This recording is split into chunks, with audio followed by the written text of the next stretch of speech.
ಇನ್ನು ಈ ಕುಂಭಸ್ನಾನದ ಬಗ್ಗೆ ಮಲ್ಲಿಕಾರ್ಜುನ್ ಖರ್ಗೆ ಅವರು ಆಡಿದ ವಿವಾದಿತ ಹೇಳಿಕೆಗೆ ಈಗ ಭಾರಿ ಆಕ್ರೋಶಗಳು ವ್ಯಕ್ತವಾಗ್ತಾ ಇದೆ. ಹಿಂದೂಗಳ ನಂಬಿಕೆಗಳಿಗೆ ಘಾಸಿ ಮಾಡೋದೇ ಕಾಂಗ್ರೆಸ್ನ ಉದ್ದೇಶ ಅಂತ ಬಿಜೆಪಿ ಕಿಡಿಕಾರಿದೆ. ಸಿಟಿ ರವಿ ಅವರು ಒಂದು ಹೆಜ್ಜೆ ಮುಂದೆ ಹೋಗಿದ್ದಾರೆ. ತಾಲಿಬಾನಿಗಳು ತಮ್ಮ ಧಾರ್ಮಿಕ ನಂಬಿಕೆಗೆ ಘಾಸಿ ಆದ್ರೆ ಏನ್ ಮಾಡ್ತಾರೆ, ತಲವಾರ ಎತ್ತಾರೆ. ನಾವು ಕೂಡ ಅದೇ ರೀತಿ ಮಾಡಿದ್ರೆ ಇವರೆಲ್ಲ ಹಿಂದೆ ಮುಂದೆ ಮುಚ್ಕೊಂಡಿರ್ತಾರೆ ಅಂತ ಸಿಟಿ ರವಿ ಅವರ ವಾಗ್ದಾಳಿ. ಇನ್ನು ಸಚಿವ ಪ್ರಿಯಾಂಕ ಖರ್ಗೆ ಅವರಂತೂ ಖರ್ಗೆ ಅವರ ಮಾತನ್ನ ಈಗ ಮಲ್ಲಿಕಾರ್ಜುನ್ ಖರ್ಗೆ ಅವರ ಅವ್ರು ಹೇಳಿದ್ದು ಇನ್ನೊಂದು ಬೇರೆ ಇತ್ತಿಲ್ಲ ಸರ್. 12ನೇ ಶತಮಾನದಲ್ಲಾದ್ರೂ ಬಿಜೆಪಿ ಇದ್ದಿದ್ರೆ ಮೌಢ್ಯದ ವಿರುದ್ಧ ವಚನ ಚಳವಳಿ ಕಟ್ಟಿದ ಶರಣರಿಗೂ 12ನೇ ಶತಮಾನದಲ್ಲಿ ಕಾಂಗ್ರೆಸ್ ಇದ್ದಿದ್ರೆ ಏನ್ ಮಾಡ್ತಿದ್ರು ಬಸವಣ್ಣವ್ರಿಗೆ ಯಾವನಿಗೆ ಗೊತ್ತು? ಅಂಬೇಡ್ಕರ್ಗೆ ಏನ್ ಮಾಡಿದ್ರು ಕಾಂಗ್ರೆಸ್ನವರು? ಪ್ರಿಯಾಂಕರ್ಗೆ ನನ್ನ ಜೊತೆನೇ ವಾದಕ್ಕೆ ಬರಲಿ. ನೀವಲ್ಲ, ನಿಮ್ಮ ತಂದೆ ಅಲ್ಲ ನಾ ಹೇಳ್ತಿರೋದು, ಕಾಂಗ್ರೆಸ್ ನಾ ಹೇಳ್ತಿರೋದು. ಯಾವ ರೀತಿ ಅನ್ಯಾಯ ಏನ್ ಮಾಡಿದ್ರಿ ಅಂಬೇಡ್ಕರ್ಗೆ ಅನ್ಯಾಯ ನಾನು ಡಿಸ್ಕಸ್ ಮಾಡೋಣಪ್ಪ. ಹಾಗೆ ನೀವೇ ಇದ್ದಿದ್ರಿ ಏನ್ ಮಾಡ್ತಿದ್ರು ಬಸವಣ್ಣವ್ರಿಗೆ 12ನೇ ಶತಮಾನದಲ್ಲಿ? ಬಿಜೆಪಿ ಓಲಿ. ಕಾಂಗ್ರೆಸ್ ನೀವಿದ್ದಿದ್ರೆ ಏನ್ ಮಾಡ್ತಿದ್ರು? ಹೆಂಗೆ ಏನು ಬರ್ತಿರ್ಲಿಲ್ಲ ಅಂತ ಹೇಳ್ತೀರಿ?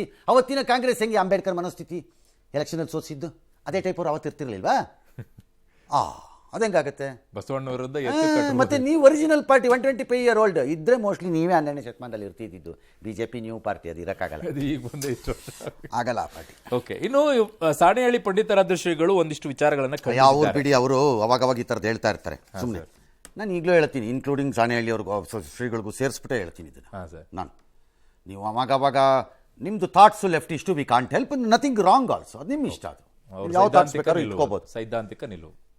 ಯಾರೋ ಸಂತರು ಕೂತ್ಕೊಂಡ್ಬಿಟ್ಟು ಬಿಟ್ಬಿಟ್ರೆ ರೈಲನ್ನ, ಯಾವುದೋ ಒಂದು ಅನಂತಕುಮಾರ್ ಹೆಗಡೆ ಕೂತ್ಕೊಂಡ್ಬಿಟ್ಟು ಕಾರವಾರದಲ್ಲಿ ಯಾವುದೋ 76 ಜನನೋ 250 ಜನನೋ ಇದ್ದಿದ್ದು ಸಭೆಯಲ್ಲಿ ಮೈಕ್ ಇಟ್ಕೊಂಡು ಪಟ ಪಟ ಪಟ ಪಟ ಅಂದ್ಬಿಟ್ರೆ ಚೇಂಜ್ ಆಗ್ಬಿಡ್ತಾನೆ. ಇವತ್ತು ಹೇಳ್ತೀನಿ, ಶ್ರೀಗಳು ಇದನ್ನು ಗೌರವದಿಂದ ಸೇರಿಸ್ಕೊಂಡೇ ಹೇಳ್ತಾ ಇರೋದು, ಇವ್ಯಾವು ನಡೆಯಲ್ಲ ಈ ದೇಶದಲ್ಲಿ. ಈ ದೇಶದಲ್ಲಿ ಫುಟ್ಪಾತಲ್ಲಿ ಓಡಾಡ್ಕೊಂಡು ಮಾತಾಡ್ಕೊಂಡು ಬರ್ತಿದ್ದವ್ರೆಲ್ಲ ಹೇಳ್ಬಿಟ್ಟ ತಕ್ಷಣ ಸಂವಿಧಾನ ಬದಲಾಗೋ ಸ್ಟೇಜಲ್ಲಿ ಇಲ್ಲ ನಮ್ಮ ಸಂವಿಧಾನ. ಅದರ ಗಟ್ಟಿತನ ಎಷ್ಟಿದೆ ಅಂತಂದರೆ ಇಂಥವ್ರದ್ದು 100 ತಲೆಮಾರು ಬಂದರೂ ಆಗಲ್ಲ. ಸುಮ್ಮನೆ ಯಾಕೆ ಜನರಲ್ಲಿ ಭಯ ಹುಟ್ಟಿಸ್ಕೊಂಡು ಓಡಾಡ್ತೀರಿ? ಅಯ್ಯೋ ಎಚ್ಚರಿಕೆಯಿಂದಿರಬೇಕು, ಉಳಿಗಾಲವಿಲ್ಲ ಅಂತ. ಯಾರಿಗೂ ಉಳಿಗಾಲವಿಲ್ಲ. ಯಾವನ್ರಿ ಅವ್ನು ಚೇಂಜ್ ಮಾಡೋಕೆ ರೆಡಿ ಇರೋನಿಲ್ಲಿ ಈ ದೇಶದಲ್ಲಿ? ಸುಮ್ಮನೆ ಜನರಲ್ಲಿ ಹವಾ ಎಪ್ಸಿ ಭಯ ಹುಟ್ಟಿಸ್ತೀರಪ್ಪ. ಎಸ್, ರಾಜ್ಯ ಬಿಜೆಪಿ ಕಳಿಸಿದ 24 ಜಿಲ್ಲಾಧ್ಯಕ್ಷರ ಪಟ್ಟಿಗೆ ಹೈಕಮಾಂಡ್ ಒಪ್ಪಿಗೆಯನ್ನು ಕೊಟ್ಟಿದೆ. ಈ ಬೆನ್ನಲ್ಲೇ ವಿಜಯೇಂದ್ರ ವಿರುದ್ಧ ಆಕ್ರೋಶ ಕೂಡ ಸ್ಫೋಟವಾಗಿದೆ. ಚಿಕ್ಕಬಳ್ಳಾಪುರದಲ್ಲಿ ಜಿ ಹುಜೂರ್ ಅನ್ನೋರನ್ನ ನೇಮಕ ಮಾಡಲಾಗಿದೆ ಅಂತ ಆರೋಪಿಸಿ ಸಂಸದ ಸುಧಾಕರ್ ಸಿಡಿದೆದ್ದಿದ್ದಾರೆ. ನನ್ನ ತಾಳ್ಮೆ ಮುಗಿತು, ಇನ್ನೇನಿದ್ರು ಯುದ್ಧ ಅಂತ ಗುಡುಗಿದ್ದಾರೆ. ವಿಜಯೇಂದ್ರ ವಿರುದ್ಧ ಹೈಕಮಾಂಡ್ಗೆ ದೂರನ್ನ ಕೊಡ್ತೀನಿ ಅಂತ ಹೇಳಿದ್ದಾರೆ. ಪಕ್ಷ ತೊರೆಯುವ ಸುಳಿವನ್ನ ನೀಡಿದ್ದಾರೆ. ಆದರೆ ಈ ಆರೋಪವನ್ನು ಬಿಜೆಪಿ ಕಚೇರಿ ತಳ್ಳಹಾಕಿದೆ. ಅಧ್ಯಕ್ಷರ ಆಯ್ಕೆ ಪ್ರಕ್ರಿಯೆಯಲ್ಲಿ ಏಕಪಕ್ಷೀಯ ತೀರ್ಮಾನ ಆಗಿಲ್ಲ, ಎಲ್ಲರ ಸಹಮತದಿಂದ ಆಗಿದೆ ಅಂತ ಪ್ರಧಾನ ಕಾರ್ಯದರ್ಶಿ ರಾಜೀವ್ ಹೇಳಿದ್ದಾರೆ. ಆಯ್ತು, ಏನು ಹೇಳಿದಾರೆ ನೋಡೋಣ. ನನಗೂ ಕೂಡ ಸಮಾಧಾನದ ಒಂದು ಇದು ಮುಗಿದೋಯ್ತು. ಈಗ ಇನ್ನು ಯುದ್ಧ.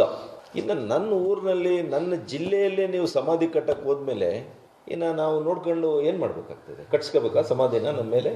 ಎಷ್ಟೋ ಜನರು ಕಟ್ಟಿ ಬೆಳೆಸಿರ್ತಕ್ಕಂಥ ಪಕ್ಷನ ಅವನತಿಗೆ ತಗೊಂಡು ಹೋಗುವಂಥ ಕೆಲಸ ಮಾಡ್ತಾ ಇದ್ದಾರೆ.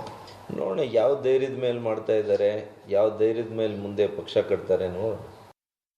ಇವರೊಬ್ಬ MP ಆಗಿ ಒಂದು ಜಿಲ್ಲಾಧ್ಯಕ್ಷರು ಮಾಡ್ಸೋಕ್ಕಾಗಲ್ಲ ಅಂದರೆ ನಾವು ಹೇಗೆ ರಾಜಕಾರಣ ಮಾಡಬೇಕು? ಸೌಜನ್ಯಕ್ಕೆ ಕೂಡ ಅವ್ರು ನನ್ನ ಜೊತೆ ಚರ್ಚೆ ಮಾಡಿಲ್ಲ ಇಲ್ಲಿವರೆಗೂ.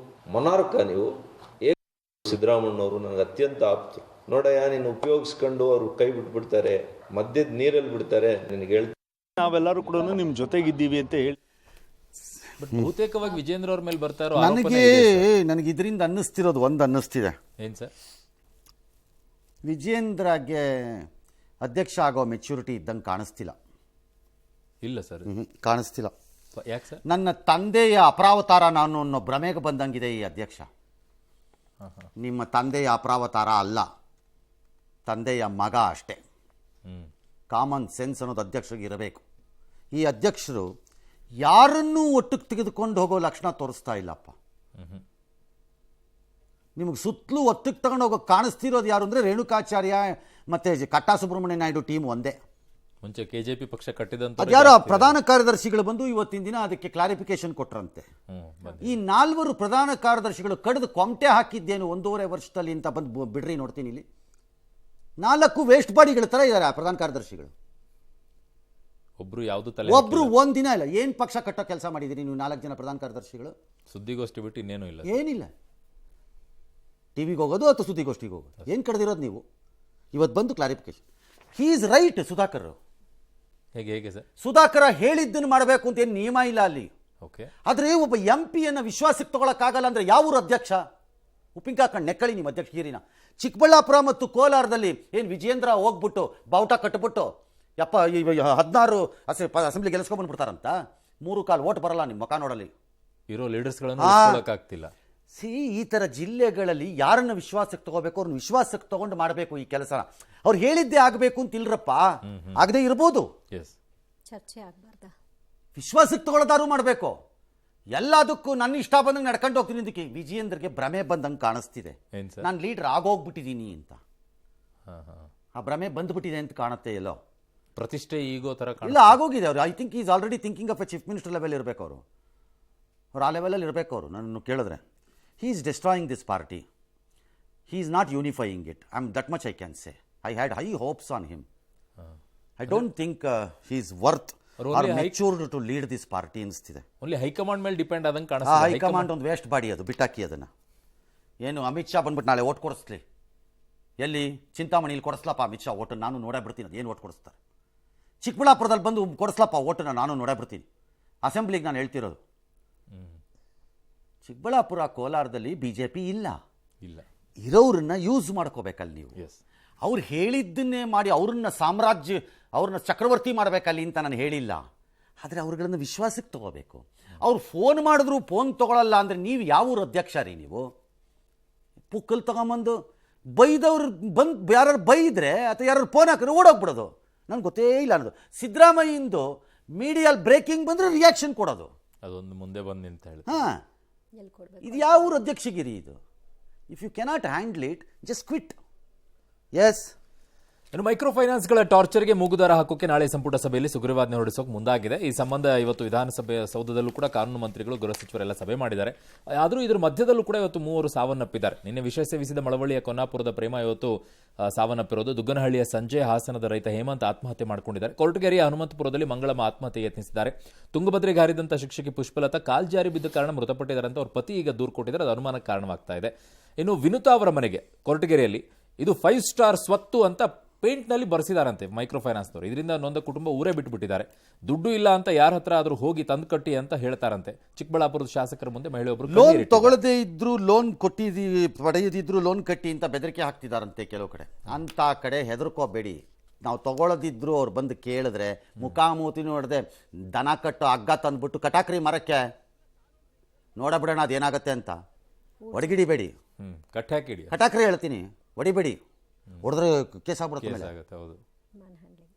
ಕಟಾಕ್ರಿ.